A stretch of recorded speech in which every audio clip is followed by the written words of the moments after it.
Okay, while our rapid-fire speakers are miking up, I just want to introduce them all at once. Then I'm going to get out of the way, and we'll go through these talks, one right after the other, and then we'll have a short panel.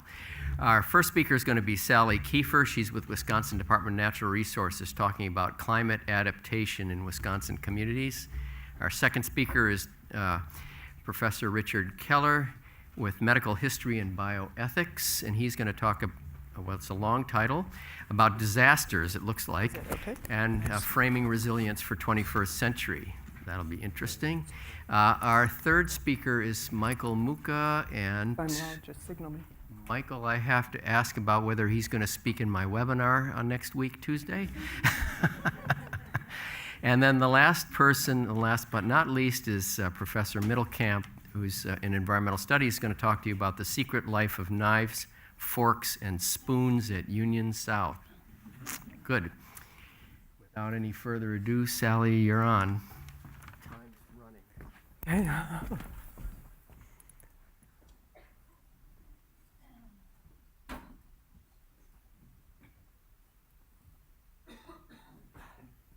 We'll go to the first slide.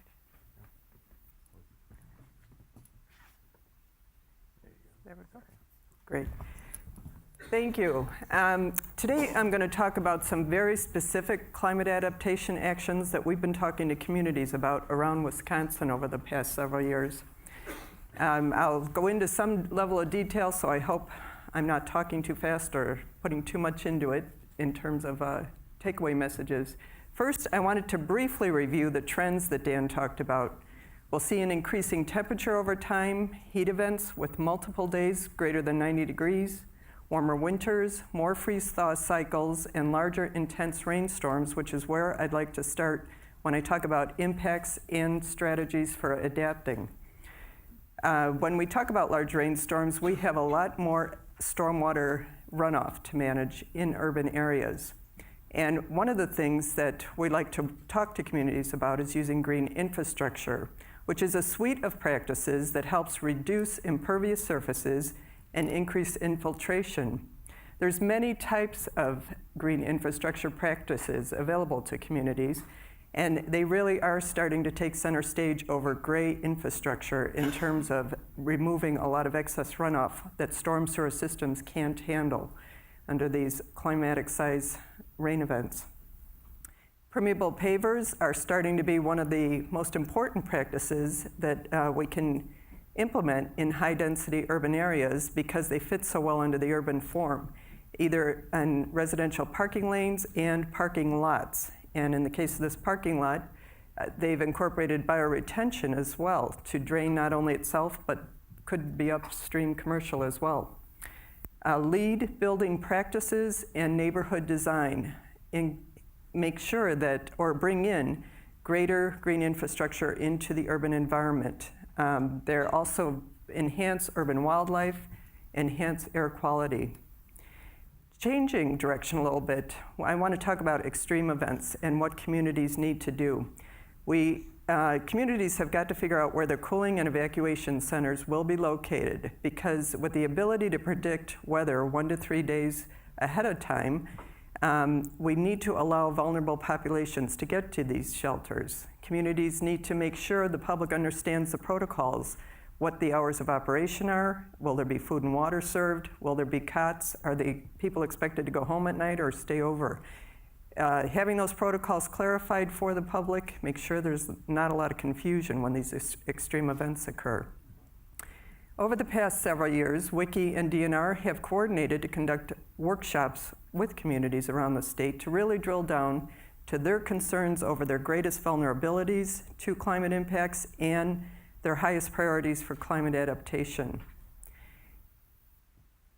We've also talked to communities about the fact that adaptation strategies and actions fit very well into existing community plans.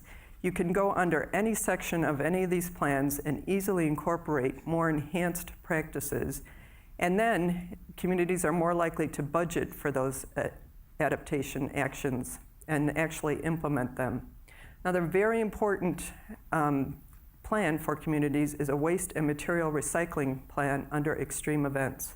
When a lot of waste is produced, you can't rely on a local landfill and the local material recyclers to deal with weeks and weeks worth of mounds of waste outside people's homes. Having a discussion with your regional facilities ensures distribution in a timely manner. Other policy considerations: keeping structures out of the floodplain, increasing buffer between water bodies and facilities, and very importantly, coordination with agriculture to ensure that farm practices are resilient and under extreme flood events, working with those farmers to perhaps help with stormwater management.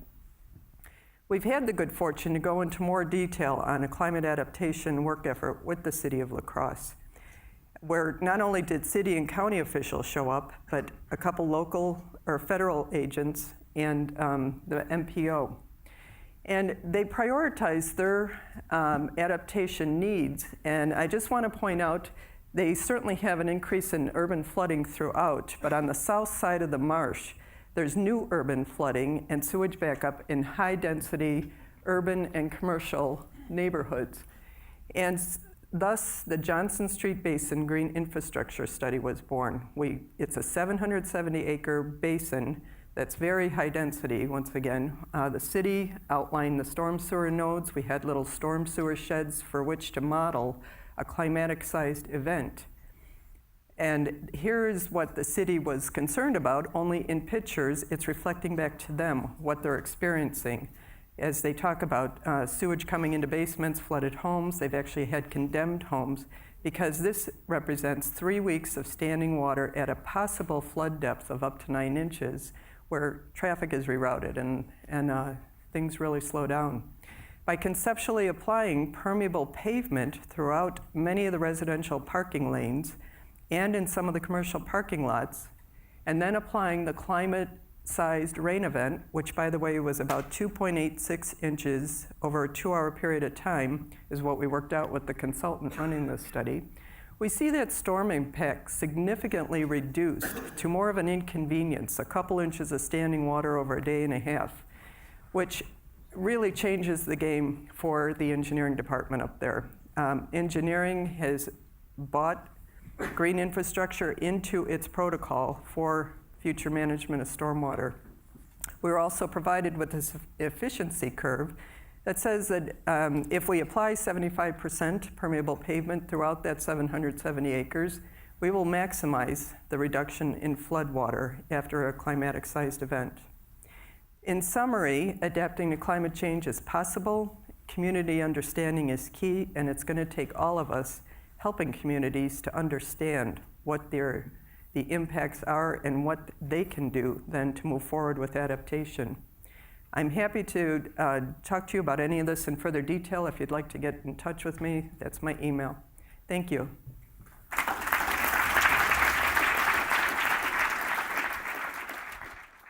Hi. For the past decade, I've been studying what's ultimately the worst natural disaster in French history, which was the devastating heat wave that struck Western and Central Europe in the summer of 2003.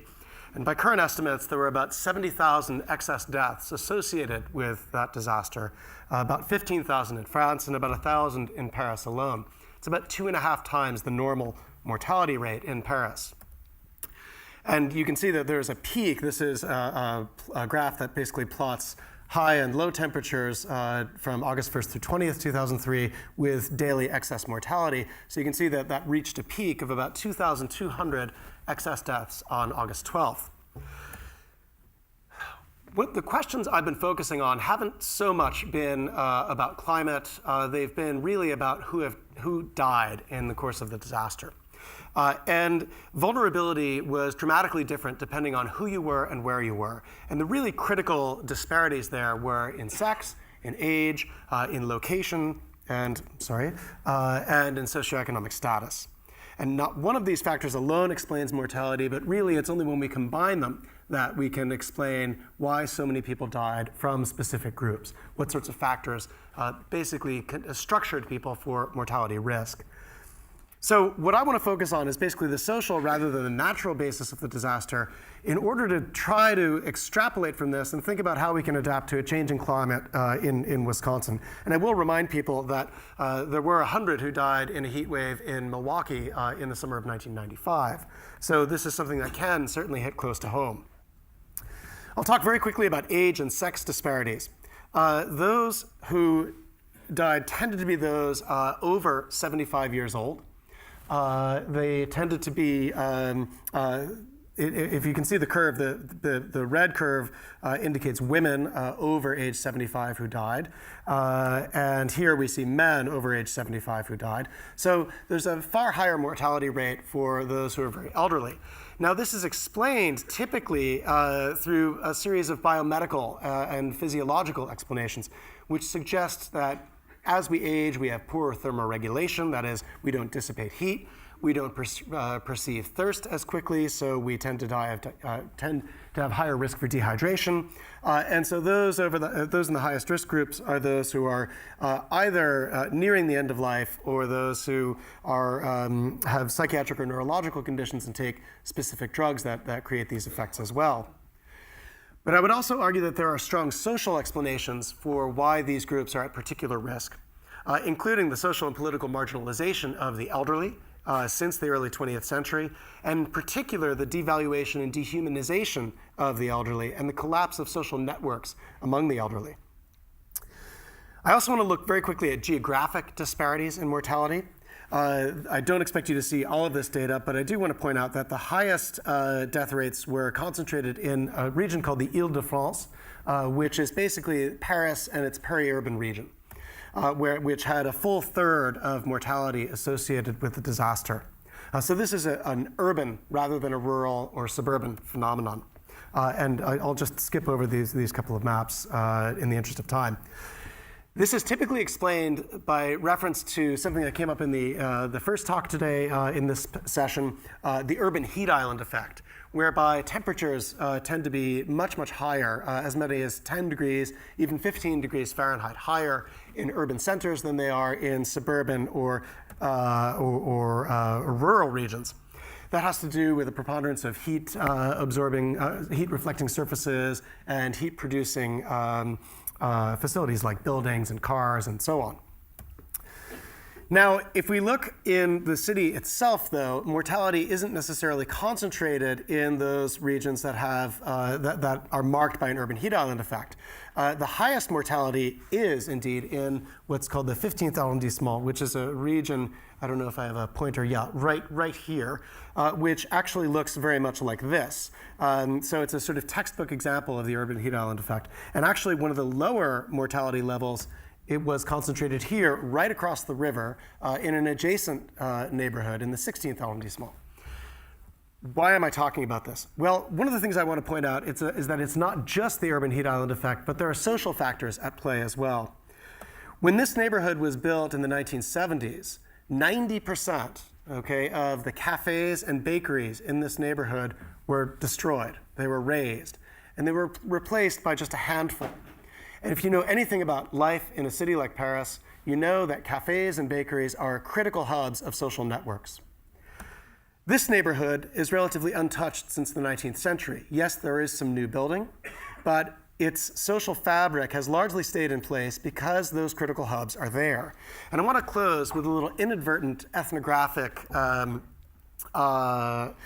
anecdote, which happened when I was having coffee. I actually lived in this neighborhood in the 16th when I was doing much of the field work on this project.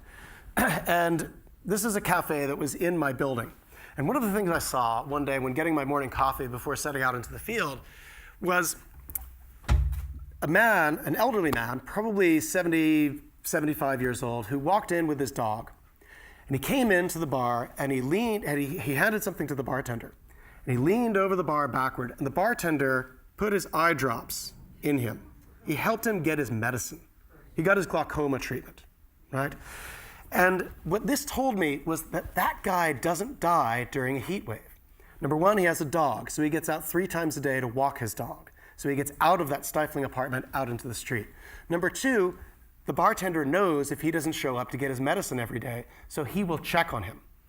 And what I want to argue is that building those sorts of social networks is the sort of thing that's not specific to Parisian life, but it's specific to all of us. And it represents a critical form of adaptation and sustainability on a social level that I would argue is every bit as important as handling drainage properly, sustainable agriculture, and building more resilient neighborhoods.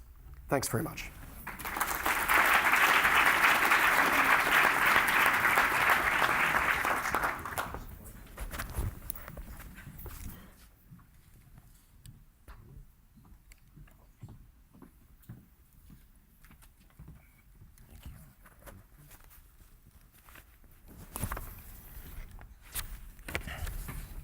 Just hit go, hit go. 2/3 of the human body is water. 3/4 of our brains are water. It is an understatement to say that water is life. Our bodies need drinking water to live. But my work is on the backside of this process. Drinking water is not my problem. I work with sewage. I see all your noses crinkling. What sewage conjures up in people's mind, it's not good. It may surprise you to learn that working in wastewater is one of the best jobs there is. For one thing, my office has a water view. Second, job security. Regardless of the economy, regardless of who is governor, there are certain things in life you just can't cut back on. And we flush our toilets and it just goes away. But the thing is, there's no away. When you flush your toilet, it takes a long road. From you flush your toilet here at the center, it takes 40 days to get through the pipes, to go through the treatment plant, and make its way down the Mississippi River to the Gulf of Mexico, where that 1% of phosphorus that's left in the water contributes to the dead zone. It makes the world a very small place, and you begin to see how connected we are in little old Madison, Wisconsin, and our impact on the world. The treatment plant was built on Southtown Road by horses because it was felt that dumping sewage into Lake Mendota probably wasn't a good idea, since that was going to be a future drinking water source for the growing city of Madison. It didn't make sense. Regional wastewater treatment happened. It is a very seamless cast of characters that have built this sewer system, the tunnels, sewer system.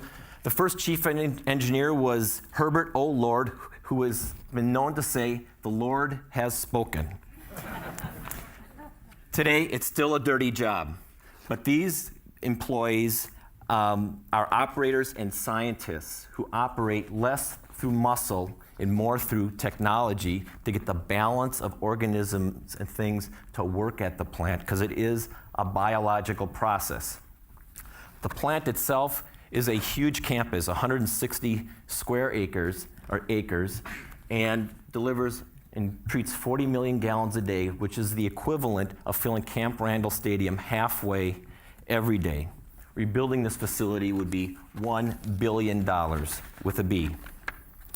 But there are things coming at us every day that reflect what's happening and going on in our community.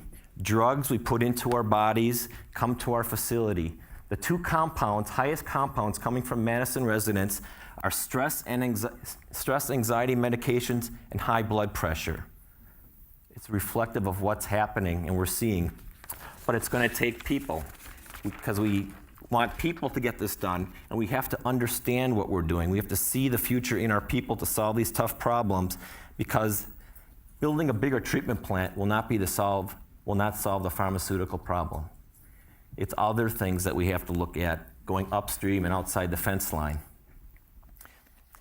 But we see opportunities to convert waste into value. In 1929, a group of engineers decided, as you'll see in the first line, to eat hamburger sandwiches fried over a sewer gas flame. Our future envisions being energy independent. Big dreams start with humble actions. Organic solids, once sanitized, don't go to the landfill. They go into creating local food security. Our local farm producers use our Metro Grow mix to produce crops. But we also see a future way broader, and that is sustainability. Our engineers are designing infrastructure to anticipate a future life 50 years from now. We're putting things in the ground to anticipate what's happening in the future. Our systems must mimic nature because nature has figured things out, even though us humans have a lot to learn. We also see solutions in the community because we are dependent on our relationships with people and working together to make a difference. We build this relationship early. We realize that we are in it for the long haul. But even with all these successes, events remind us how fragile our society is, how fragile we are. And severe drought over the last couple of years taught us to pay more attention to what we are doing. And that is letting fresh water slip through our fingers while our farm producers are drying up, their crops are drying up. It doesn't make any sense. But there is wisdom. DeWitt Jones, who's a National Geographic photographer, said, the difference between success and significance is millimeters, not miles. He is saying, if you see something from a slightly different angle, it opens up opportunities to create something great to outstanding. And if you look at water, we see water in our silos. We have drinking water, we have wastewater, we have gray water, and we have nice organizational structures to deal with it in this way. But how can we move from being successful to being more significant? The fact is, there is only one water. That one molecule of water evaporates from our lakes, goes up to the atmosphere, rains down, goes to our groundwater, becomes drinking water, becomes wastewater, it is treated, and goes through the whole cycle. We have to think of water differently.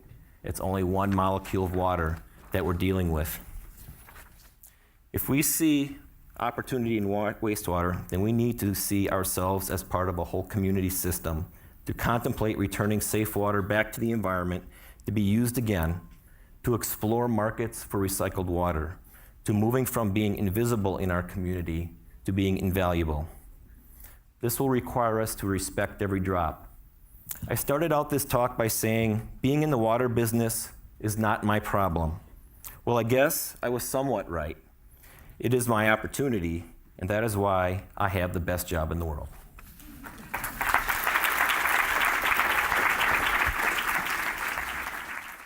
Some of you may have seen this slide before. You may also know the title. The title is Not My Job. It is my job today to be the caboose on this train of presentations, in particular to drive the train into the station of the campus and to talk about some of the campus sustainability efforts that connect to carbon footprints. And to do that, I need Carl Kortz. I haven't seen him here, but it's his job to ask good questions. In fact, he asked a very good one of me. He said, you know, we have these plastic spoons in the Union South, and we could be putting metal ones back that were in there. What do you think about it, Kathy? Is the math going to work out? What about the carbon footprint? So with my two props in hand, metal and plastic, kind of remind you of paper, plastic, or diapers, or what, reusable, we will have a title screen now. There it is. And it's part of an ongoing conversation, which is sustainability, walking the talk on campus. I did not walk the talk alone. I had a group of capstone students with me. Here they are. Carol there in the middle was the math genius of the team, and she put together a spreadsheet with more numbers and values. On the next slide, I'm going to show you just a part of that. But the point is that she looked at, with her team there, all sorts of things to try to calculate the actual cost of using metal as opposed to using plastic. And you've got just a little piece of it here, but what I want to do with the rest of the talk is tell you some of the stories behind the numbers. And if you like numbers, we used a lot of these plastic spoons. That's what it costs. We don't use as many of the metal. And if you want to know what they cost each, there you have it, 10 to 20 times more for metal. But there's other costs as well, labor to take a look at. There's your average hourly wage. And if you compare that again back on the spreadsheet to the metal loses here because you've got to wash them and restack them because that's how they work. They're reusable. Now, This was the secret machine that I didn't know about. I knew about Hobart dishwashers that are loud and steam. This German machine has all sorts of specs. We dug into them. There's the real thing. And did some calculations. It showed an amazingly low amount of energy connected to a low carbon footprint to wash it. We didn't believe it. So we stalked the dish machine at 7 a.m. in Union South to try to find out, when everything else was shut off, was it really as good as they said? Well, I'm not any good at stalking dish machines without having some help from my friends. So we got Robin Selvag. Oh, there's Abby. She's the student who went with me, and we're looking a little bleary-eyed having been there that early. But here they are. They got us in. And we quickly learned that at 7 a.m., when everything was supposed to be turned off, actually the pizza ovens had been turned on. So here's everybody in there reading the values off the box, and we managed to get the pizza ovens temporarily off, but still the food served to everybody in Union South.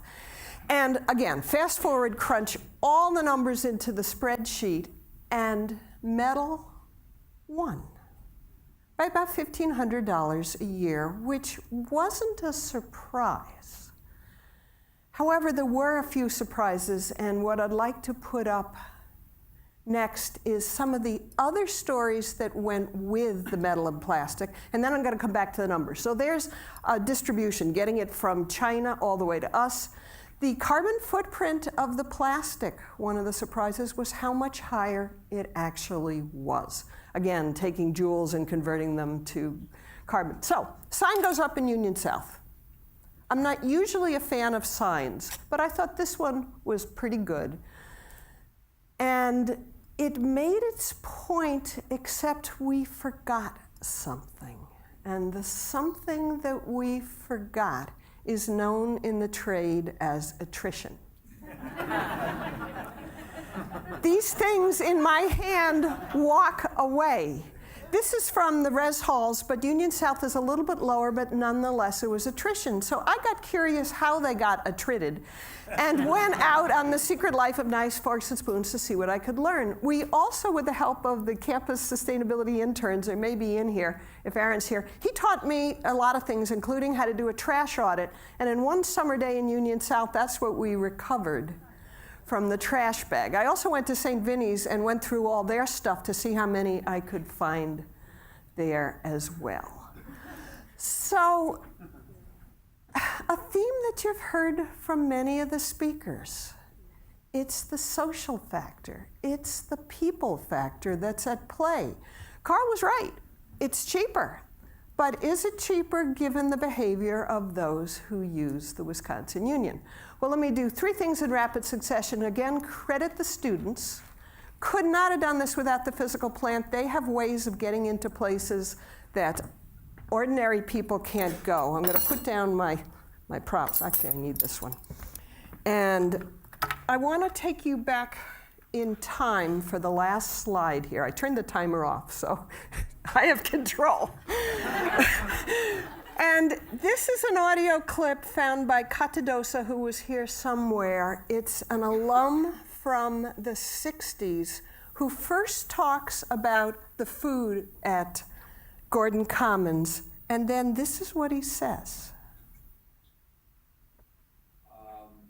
One of the problems you sometimes had in the dining room was that kids would, take food for friends. They would take silverware, and near the end of the year, kids would take plates and other dishes and silverware to furnish their apartment for the following fall. And we'd stopped it when we saw it, but kids got away with it. Well, closing remark, it's not just kids. I borrowed these, stole, traded these. I got to get these back to Union South, and I invite you to look. I don't know what lunch is served on, but it's part of a story of the carbon footprint and secret lives of knives, forks, and spoons here on campus. Thank you.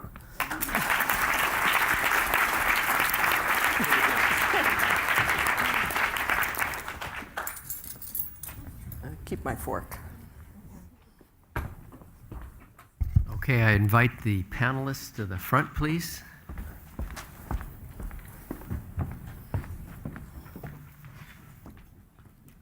Colin's going to be available to pass the mic for questions from the audience.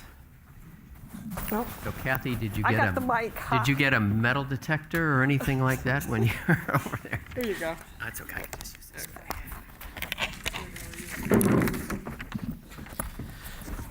Okay, so the question is making it actionable, the social factor.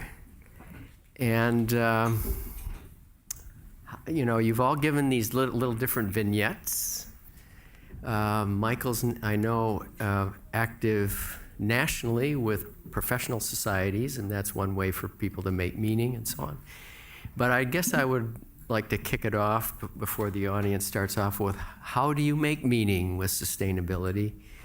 You know, you've shown these little vignettes, but if you had to advise us in general about what I can do, given these different factors that you've heard about in climate and sustainability, who would like to go first? I'll jump in here with my fork. Okay. The phrase comes to mind, pick your battles. Having known how long silverware has had legs and walked away, this is not an easy battle to win, but it was the chef who was here earlier who mentioned that sometimes you put the greens in the cafeteria because you're also creating a climate of sustainability and sending a message. So I think Carl Kortzen bringing back the metal flatware and sending the message, whether they're walking away or not, it's not just the money, there's more to it than that. Next. Oh, gosh. Well, I had to skip over one of the most important slides in the talk, which was one that indicated that something like 80% of women over 80 years old live alone in contemporary cities. And one of the critical factors there is that if people keep living in social isolation, then they aren't in social networks, right? And so if we do want to save lives in a period where we see an aging demographic and where we see a warming climate, I think the answer is call your mother. My answer would be, when you're struggling with a tough problem and you feel like you're stuck, pause and go upstream in the process and be very diligent about getting to root cause, because actually root cause are usually things that are very simple to solve, but it requires an inquiry of continuing to ask yourself, well, that happened, why did that happen? Well, that's because this happened. Well, why did that happen? That's because this happened, until you get to something that you can put your arms around and fix. I would say that it's a matter of defining the problem in common terms. As we've approached communities around the state, we find that some of the engineers, planners, the parks directors have been in their positions for 20 and 30 years, which so have a lot of us. But the thing is when you approach them with a new topic, climate adaptation, it immediately throws everybody back. They fold their arms, and the farmers sit in the back of the room. But eventually, when you start talking about common terms in terms of what is your experience of extreme events, people start warming up because they can talk about when they lost a car, or the slope failure in their backyard, or their cousins, or they start warming up by telling their stories, which has been touched on here today with Steve Carpenter's work. But I find that when they warm up to it through common terminology, they're more likely to start thinking about their responsibilities. Okay, there's a. Let's go there, and then there, and there. So those three in that row. So I'd like to ask the panelists if there is a computer software program or other matrix tool where you can input the area, cultural identification and criteria, ages, sexes, all different sorts of information, and then the program or the matrix print out for you alternatives and options to motivate that typical community, so that you don't have to try one thing after another to motivate change. Has something like that been developed?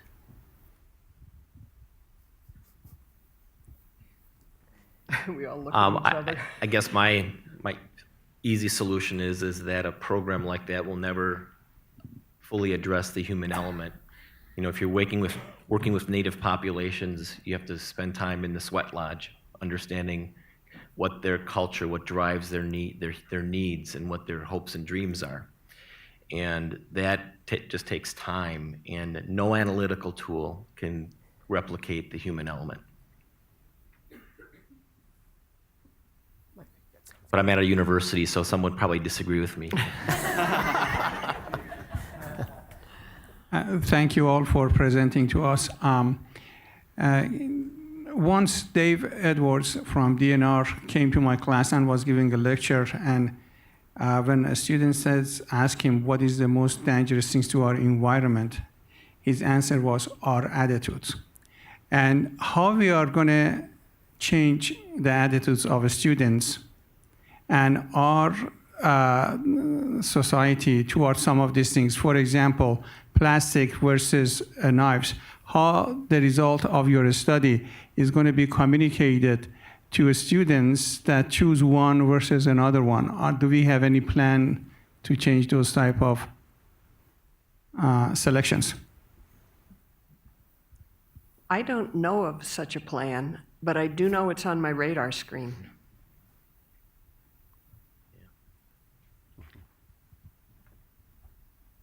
I just would add to that, nothing changes people's minds like having sewage in your basement.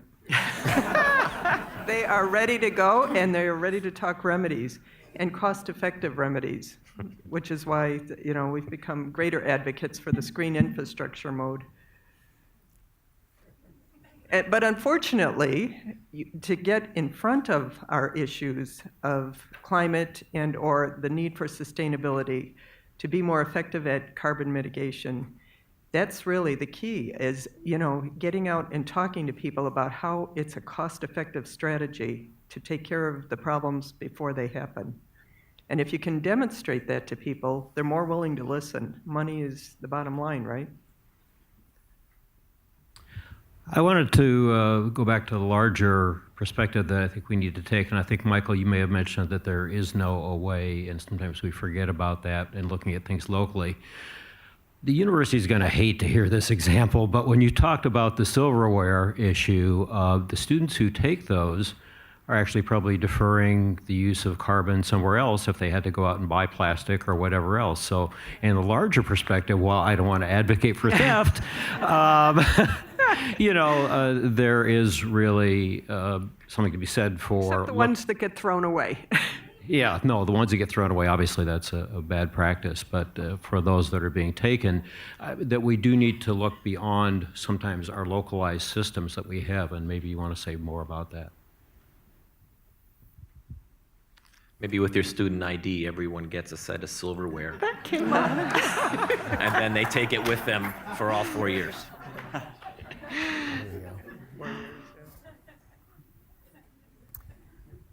That's actually one of the ideas that we were talking about. You get this at commencement, you get your knife, fork, and spoon. You can engrave their names on it. Yeah. There you go.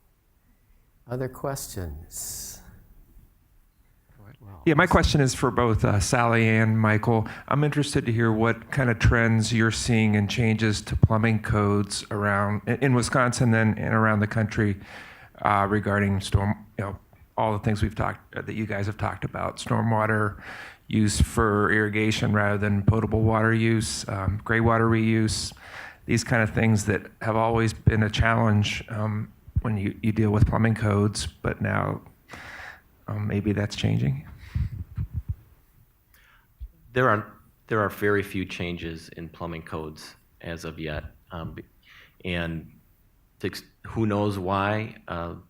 The dual infrastructure, various interests, building interests, but I think probably consumer demand is the biggest reason.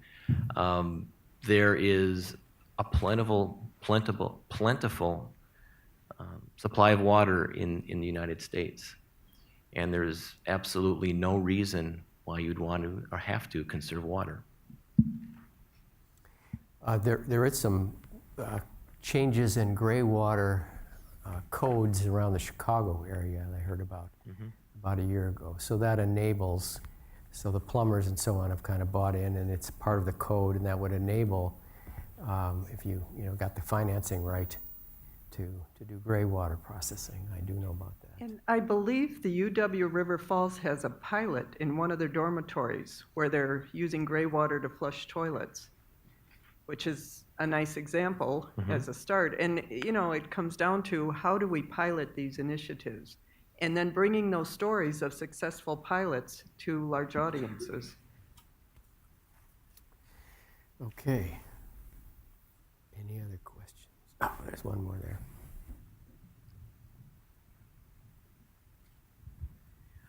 This is for everybody. I'm just curious, you all sort of have a different set of constituents maybe that you're representing that all have some impact on climate. And I'm wondering, how do you get all of those constituents talking to each other or working together effectively and sort of starting to bridge those gaps to show that it's a whole variety of different things?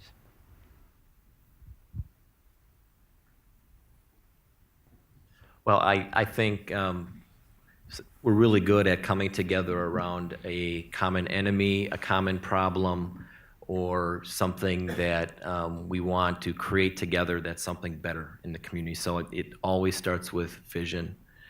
And communities come together around things that they love versus they don't come together around things, and they come together around things they hate.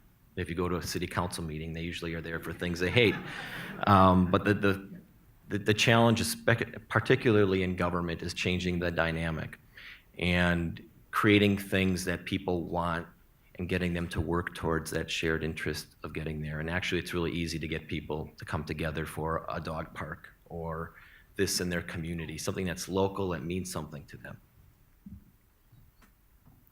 A story from Union South. I think part of the answer is recognizing a community when you have one. And I think in past years it wasn't so well recognized that the community of student workers at the union, there are just under 2,000 of them as I understand it, were viewed as people who washed the dishes, took care of the floors, did this, that, or the other. And I've heard Carl talk in terms of this is a community that not only do they work with us, but when they're spending time with us, they can be learning things too. And so he's put sustainable everything on the radar screen to communicate in a community that I think in past years we didn't even realize we had. Good. You all look hungry. So I would like you to help me thank Sally, Michael, Professor Keller, and Middle Camps for their remarks today.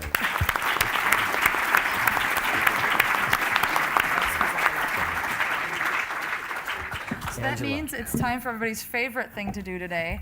We have lunch being served out in the atrium here. You're welcome to bring your lunch back inside. It's a build-your-own salad and soup bar. There's a lot of us, so I encourage you to keep moving through the line. Restrooms are on the east side of the building, just beyond the visitors' desk, just outside this door. We'll also be joining a larger crowd this afternoon based on registrations. We know that a lot more people are going to be joining us, so we're going to be opening the doors. If you have a seat next to you, please scooch next to your neighbor and be friendly, because we actually do need every seat filled this afternoon, including the ones that are outside us. So just want to encourage you to join together a little bit and make some room for our guests that are coming in at 1 o'clock. We're going to reconvene with human behaviors and policy at 12:55. So we'll see you back here, if not before. Thank you.